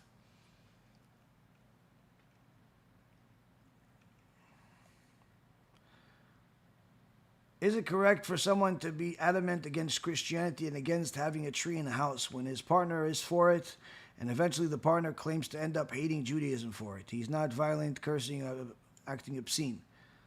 Well, I mean, listen, if a person is, married to a Christian, they have to expect the fact that their partner is going to want to live Christian life. And in fact, this is one of the things that I tell people all the time in regards to people that are Noahites, and it's hard for them to find another Noahide to get married to, so they end up settling with someone that is a religious Christian. And, and the problem is that you have to understand that if you married a religious Christian or a religious Catholic or religious Muslim or religious whatever, they're going to practice their religion. You can't expect otherwise from them.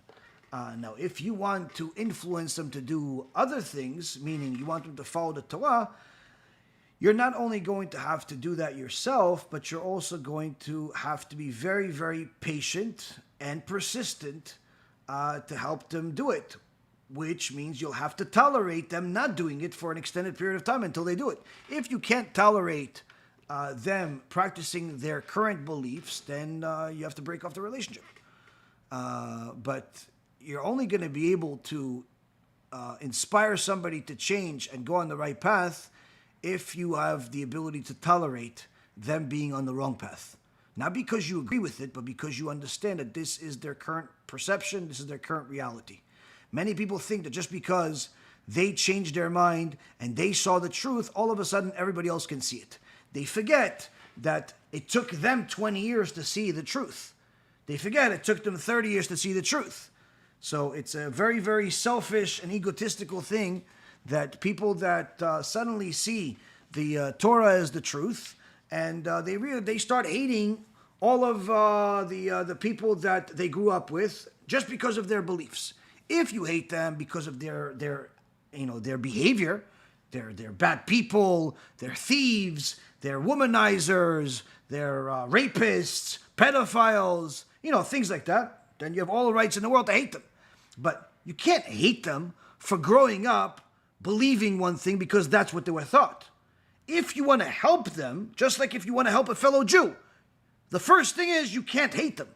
You have to love them if you want to help them. You can't hate them and help them. You can't say, I'm disgusted by all the Christian, brothers that I have and sisters that I have and neighbors that I have because I know the truth. Guess what? You're not that much better than them with that type of behavior. Why? Because the Torah doesn't teach you to hate them. Torah doesn't teach you to hate them. Now again, just because you don't need to hate them doesn't mean that they're all going to go to heaven. If they follow idolatry, they're all going to go to Gehenom. But if you want to help them get out of Gehenom, just like if you want to help fellow Jews, stop being secular, stop being atheist, stop being Mechaleh Shabbat, the first thing you have to realize is that you cannot hate them. You have to help them. Helping them by educating them, tolerating them, being patient with them, investing into them, and ultimately you'll see results. When? Maybe a year, 5 years, 100 years, at some point. But for sure, you're not going to get results by hating people. And in fact, you're also not going to be a very happy person if you hate people. So it's important for people to know that just because you see the truth does not mean that everyone else has to change. That comes from your big ego. You have a big ego. People have big egos. They think that just because they change their mind, they change their fashion, they change their job, they change their address, therefore the whole world has to follow them like they're Moshe Rabbeinu. You're not Moshe Rabbeinu. Stop thinking that just because you see the truth, therefore everybody else has to see it. No, they saw what they saw for 20, 30, 40, 50 years of their life. You now come and say, listen, what you believe is falsehood. You're right, it's falsehood.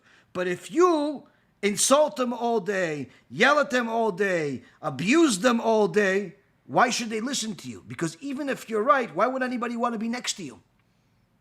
So you make fun of Christianity, not the Christians. You make fun of idolatry, not necessarily the idol worshiper. He's an idol worshiper because he doesn't realize it's idol worship. Most idol worshippers don't know that they're idol worshiping. Most heretics don't know that heresy exists. So it's important for you that if you actually want to help people, is to swallow that ego and simply bury it so deep inside you that no one can recognize it even exists. You have to start realizing that hate does not help anybody. Hate does not help anybody. And also the people that hate, they themselves are usually not very righteous. They themselves are usually very nasty people, very arrogant people. They think that they are always right. They can't get along with anyone. They can't, they go into a synagogue, automatically they notice all of the people that are doing wrong. Now I understand. I've said it a million times. People that speak during a prayer are going to get cursed from Shamayim. They're bringing curses to themselves. It's a terrible thing. People that distort the Torah, people that go against the Torah, it's all bad. But don't just notice the bad things because that's what you heard in my shiur. Also notice the good things, which is that there is a good rabbi perhaps, there's out of the 10 people or 20 or 50 or 100 people there's only 3 people talking. You have to also recognize the good. But people that are very focused on just the hatred, they won't be able to get along with anyone, including themselves. They're going to constantly be miserable. They're going to constantly feel out of place. They're not going to be able to succeed in actually helping anyone. And it's going to be a very, very miserable existence. So especially for people that are coming from Christianity and realize that Christianity is false, and they want to help their friends and family and community. Don't come there with hatred of the people. You want to hate the belief system? You want to hate the false teachings? By all means. You should hate the false teachings. You should hate that you were lied to. It says in the prophet that the day will come that the people of the 70 nations are going to come to the Jewish people and say, our fathers lied to us. So to hate the teachings is not a problem. But don't say that because you follow this, that God hates you and you're going to go to Gehenna, and don't give them a way out. Teach them why it's bad. Teach them what is truth. Show them the benefits. Don't come there just with aggression. You have to also know that they're still people. And just because they don't see it, your wife doesn't see it, your husband doesn't see it, your mother doesn't see it, it doesn't necessarily make them such a different person than they were the day before you discovered the truth. If you cared for them the day before you discovered the truth, then you should care for them now. Now, it doesn't mean that you should follow their beliefs and have barbecue with them every day. You don't need to take everything too far, but it's important for a person to know that you're not going to win anybody over by purely insulting them. It doesn't work. You have to come to them with knowledge. You have to come to them with care. You have to show them you actually care about their soul. Not to toot my own horn or anything, but one of the things that the video that we publicized today from Shoshana, that it's Baruch Hashem, a wonderful woman that did tshuva and did an interview and told our story, is that when I first spoke to her several years ago, and I told her, why don't you give out, you need to do tshuva for certain things, why don't you give out some USBs and different books and so on, and she said, I don't have any money.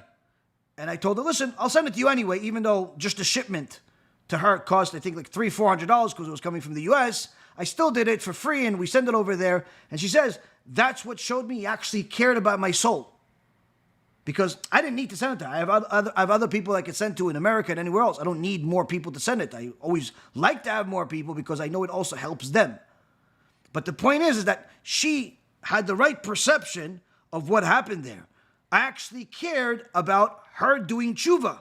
So it was worth it for me and necessary for me to send it to her because I knew she needed to do this in order for her to have a better life, a better eternity. So she saw that I cared. So if the people that you're talking to, that you're married to, that you're associated to, that you want to influence them to follow you in the path of truth, in the path of Torah, the first and most important thing that you need to show them, even more than knowledge, is that you care. If you care, it's worth it to follow you, even if you don't have all the knowledge yet. If you don't care, why should I listen to you?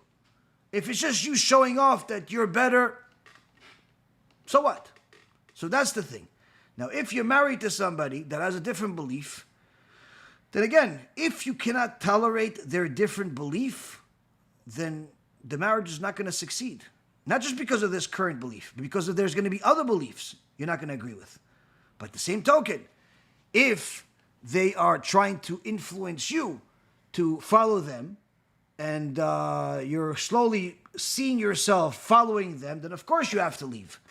But if you see that this person is currently following their current beliefs just because that's all they know, and you want to encourage them to come to your path, you have to work harder, you have to be more patient. But you cannot come there with the axe and swords and say, listen, if you do this, then I'm leaving. It's not really going to be very fruitful. But again, you should consider all these things before you get into any relationship. But if you care about somebody and you want the relationship to last, then you have to come there with care. There are some people that they care, but not enough. Where there's this one person that's married to to somebody that he left Christianity. He's now a Noahide, but he's married to a very, very religious Christian, and he knows it's all fake. He sends me emails all the time about how it's fake and so on, or he used to list. at least. But he's not willing to talk to her about it. Why? Because he tried a few times, and she doesn't want to listen. They got into a fight over it, so he just decided that he's not going to talk to her about it. But he complains about it all the time. To who? To me. He sends me emails about how it's terrible. She's going to church. She's eating this. She's doing this. Like, what's that going to do? Oh, pray for me, Rabbi. I'm not praying for you. You have to help yourself. The prayer that even the most righteous person in the world can do is not going to help you if you're not helping yourself. So, at the very least, you have to talk to this person. You have to try to encourage them. You have to do something. You can't just sit there on a couch and wait for things to change. If you're not willing to change, you're not willing to help, then, stay out of the way. It's nothing, let somebody else do it. But we cannot think that people are going to change by force. And at the same token, we cannot expect people to change without any force. There has to be some middle ground where you have to come to them with care, with concern, with knowledge, and persistence, and ultimately you'll see improvement.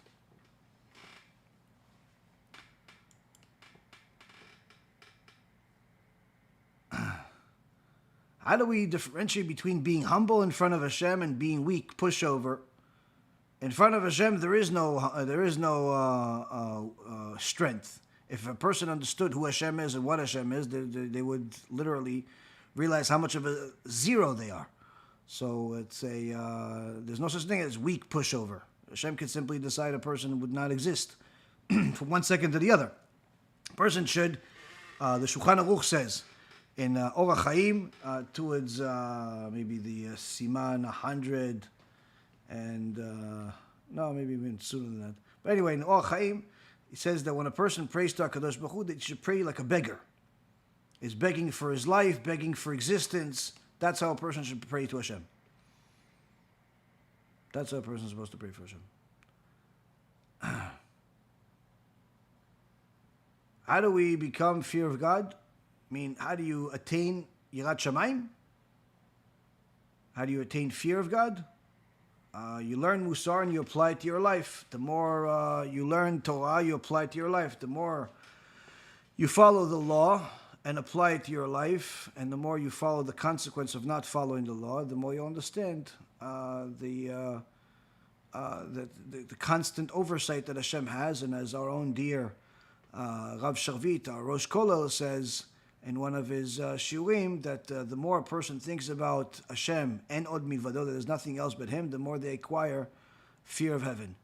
A person that doesn't have fear of heaven is a person that doesn't think of Hashem. If you have to think about thinking of Hashem, then you don't have fear of Hashem. The person that thinks of Hashem constantly has fear of Hashem.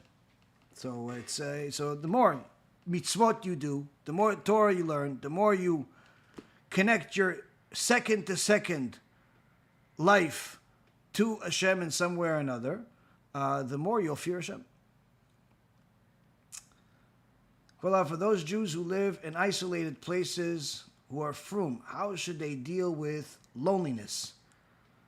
To be quite honest with you, loneliness is only something that a person would have if they don't learn Torah. If a person learns enough Torah, they shouldn't really ever be lonely, right? Because there's always something to learn. There's always something to learn, and if they're not learning, they're working. Now, as far as if you're talking about the person that wants to be part of a community, wants to be part of a synagogue, and they don't have it, then they either have to start one, which is what we're trying to do in our last-stitch efforts now. And if we don't succeed in the very, very near future, we're simply going to leave and go somewhere else. Or a person that needs to go somewhere else, needs to move. If you see that there's no chance of it working where you are, then you need to move. Go to a place where it does have, there is a Jewish community and you could succeed. And Be'ezrat Hashem, pray that Hashem provides for you whatever you're being provided from your job. There was a famous story of the Baal Tanya, where his grandson, the Tzemach Tzedek Levavitch, came to him and asked him what should he do with this money that he got as part of the wedding present. And the Baal Tanya told him, listen, you should give it to me. He told him, no, I want to invest it so I can make money, so I could learn Torah. And he said, you give it to me. And he didn't listen to him, and he ended up investing it with the richest man in town. And shortly after he invested it, the richest man in town lost all of his money, including what he had. And he came to his grandfather, and he told him what happened. And the Baal Tanya told him, you see, you don't have emunat chachamim in this generation like we had, in our generation. He said, I'll tell you a story of what happened in my generation. He said, years ago, I was traveling to go see my Rabbi. And on the way, I was in this place, this village, and there was only one Jew there. And I stopped by this Jew's place. He had like a little inn. And I stayed by him. And I told him, how do you live here? How do you practice Judaism? And he said to me, listen, during the year I have to make parnasah, I have to make money. But on the holidays, I go to a different city. Usually once a year, I go to a different city for the high holidays. But the rest of the year, I'm here. He tells him, yeah, but what about, prayers, the rest of the holidays, education, anything? He said, listen, I have to make parnasah, I have to make money. He says, so wait, you pray every day? He says, I pray every day. You work every day? He says, I work every day. You make money? You make money. So wait, somehow the God that you pray for could only give you money here? He can't give you money if you go next to the Jewish people that are praying just like you? The guy looked at him and he said, wow, never thought about it that way. He says, I went to sleep that night, and the next morning I had to leave town. And as I was getting out of my room, all of a sudden I saw everyone is taking furniture out, filling up this carriage. And I saw it's the owner. So what are you doing? He said, I'm moving, I'm leaving. I'm leaving this business, I'm out of here. He goes, why? He goes, you told me. God can give me parnasah in a different town wherever I go. God can give me money, so I don't need to be here. All my life I've been lying to myself, thinking that I have to be here to make money. And Judaism once a year over there. I don't have to be here for money. I can be over there for money. Why? HaKadosh Baruch Hu runs the world. Liya kesef v'liya zahav neum Hashem tzavot. Mine is the money, mine is the gold, says God, the master of legions. So if the reason why you live in an isolated area is because of money, but yet you say, I'm a Jew that keeps Torah and Mitzvot, it conflicts. Why? If you keep Torah and Mitzvot, then surely you believe that God can give you money wherever you want to be. And if you want to be next to the Jewish community, then move to the Jewish community. Yeah, but what if I have to move again and again and again because this Jewish community is good, but then there's going to be one that's better, and then there's an opportunity better, so keep moving. Why does everybody make it like, oh, I can't keep moving? Everybody wants to somehow treat this world like it's eternity. They don't want to keep moving. They move everywhere and they think, no, I'm going to be here forever. You're not going to be anywhere forever. You're not going to be anywhere forever. Not the house that you're in forever. Not the next house that you're in forever. In fact, even after you die, you're not going to stay in the same place forever. Stop treating this world like it's eternity. If you need to move somewhere in order to serve Hashem better, move.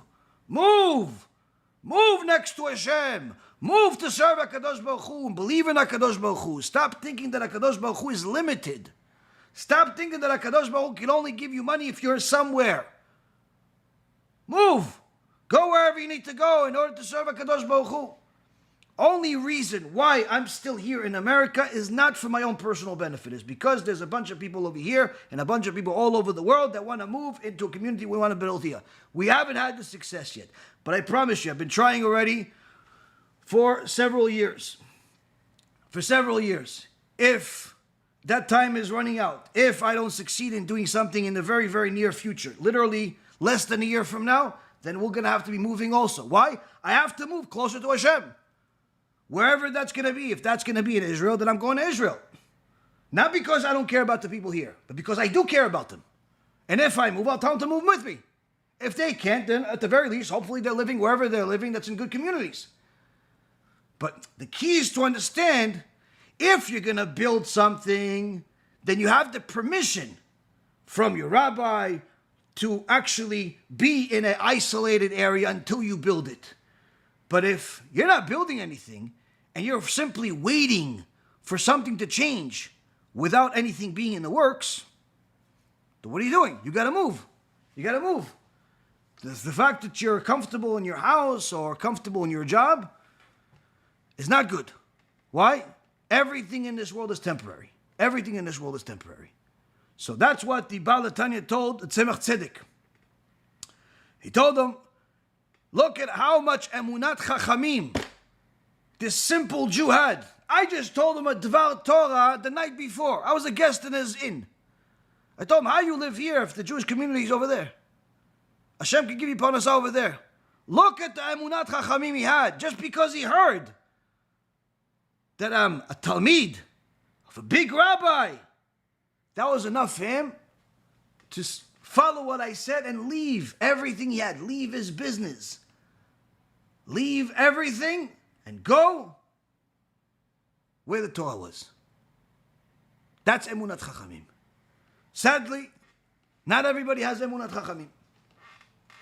And as I said, the only thing that keeps us where we are is because we have emunat chachamim. We follow what our rabbi says. Our rabbi says to give it a try over the last few years. We've been giving it a try for the last few years. He says to give it a try for another few more months. We'll give it a try for another few more months. Something big happens, BeEzrat HaShem, we'll continue. Something doesn't happen. The advice changes, the guidance changes, the instructions change. We're changing with it.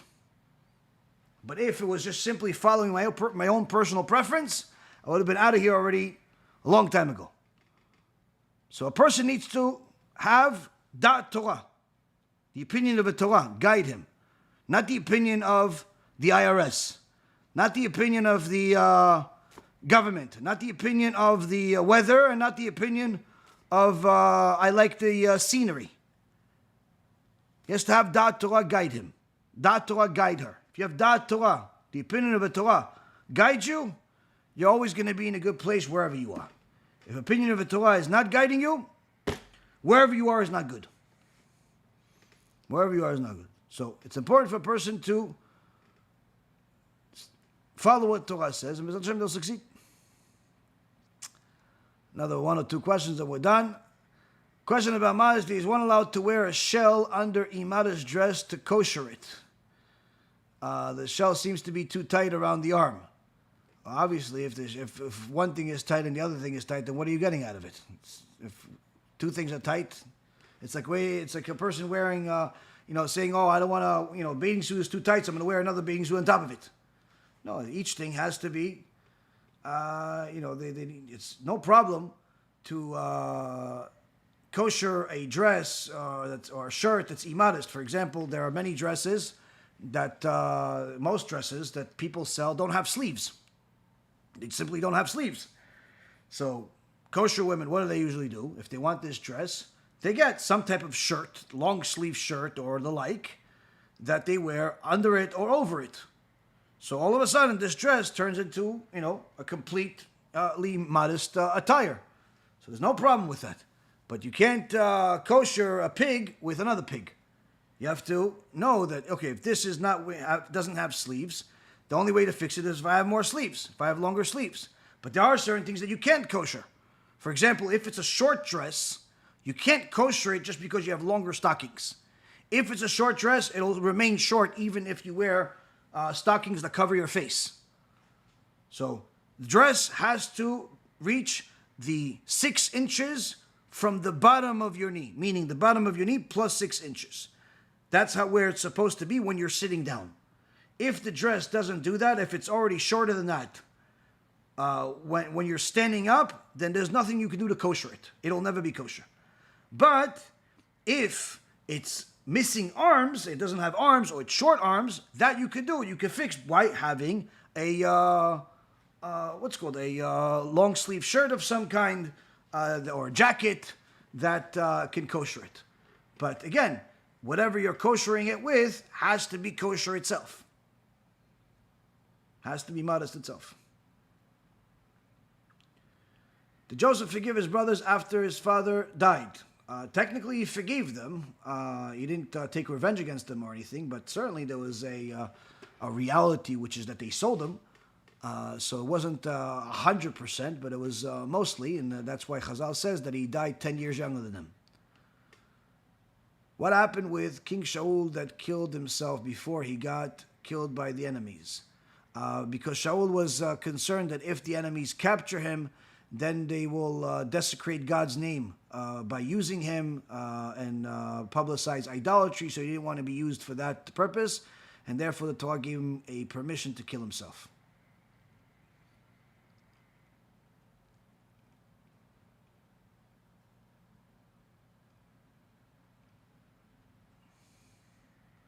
Is it Lashon Hara to speak about a fellow Jew? I've read some of his books and heard him through the years, and Rabbi Friedman has inspired. Okay, I don't know what to say. To speak about a wicked person that's distorting the Torah is not Lashon Hara. You could look at the Chafetz Chaim, chapter 8, verse 5, Halacha number 5.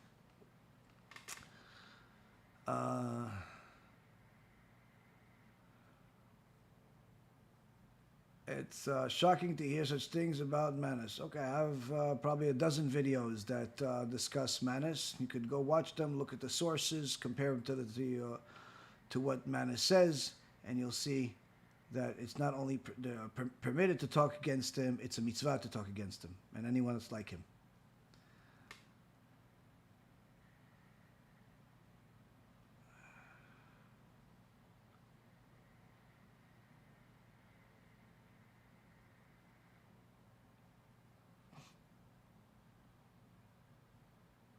There's no permission to go to someone that distorts the Torah intentionally and forgive them, and there's no permission to forgive them. There's no permission to support them.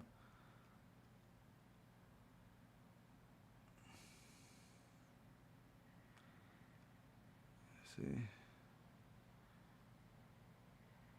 If a person was embarrassed at a gathering of people because one of the hosts told, not asked, one of the guests to leave before everyone, embarrassing this person, would you recommend getting a rabbi involved, or is it best to let it go? There's nothing that, since he had not reacted with the embarrassment. If somebody got kicked out and got embarrassed in front of everyone, it sounds like the story of Kamsa Bar Kamsa. The person that embarrassed another Jew in public, if they embarrassed a kosher Jew in public, they have a very, very serious problem. They just lost their olam haba. So to get a rabbi involved, what do you expect a rabbi to do? If you want an apology from that person would suffice, you don't need a rabbi to get involved. You could just simply tell the person that they offended you, they hurt you, or something like that. If they're not interested in giving and apologizing to you, then just move on with your life. But if you're not going to accept an apology, or the person that got embarrassed is not going to accept an apology anyway, then what's the point of getting a rabbi involved? I just don't see the connection. Generally speaking, when these types of things happen, you just accept it as a kaparat avonot, as this is something that this suffering that helps a person pay for some sins, and move on with your life. There's no point of getting other people involved. More times than not, it's just simply not a fruitful endeavor. Okay, I think anything else? Let's see. רב, אני אוהב את הספר שלך, אור הלבנה, זה ספר מרתק. ברוך השם, חזק וברוך. Likes the ספר אור הלבנה. Hashem bless you. ברכה והצלחה בכל מעשי ידיכם to everybody, and בעזרת Hashem, we'll continue learning again next week.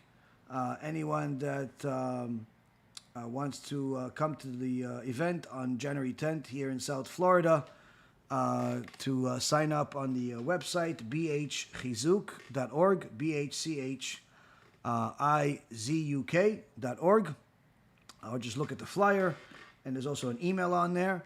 You can email us, and we'll sign you up. If you sign up before the 26th, that would help us know exactly which place to get. If you sign up after the 26th, then it's very possible you may not have a seat, meaning you'll be able to attend, they'll let you in, but you may have to stand up or sit on the floor. So if you don't mind that, then don't sign up and just come. But if you do mind it, then please let us know beforehand. Other than that, if anyone wants to donate, help us with all the wonderful things the organization is doing, please do by donating on the website, BeEzrat HaShem.org, or one of the other many websites we have, Baruch Hashem. Thank you very much for learning with me. May HaKadosh Baruch Hu bless each and every single one of you. Have a Shabbat Shalom.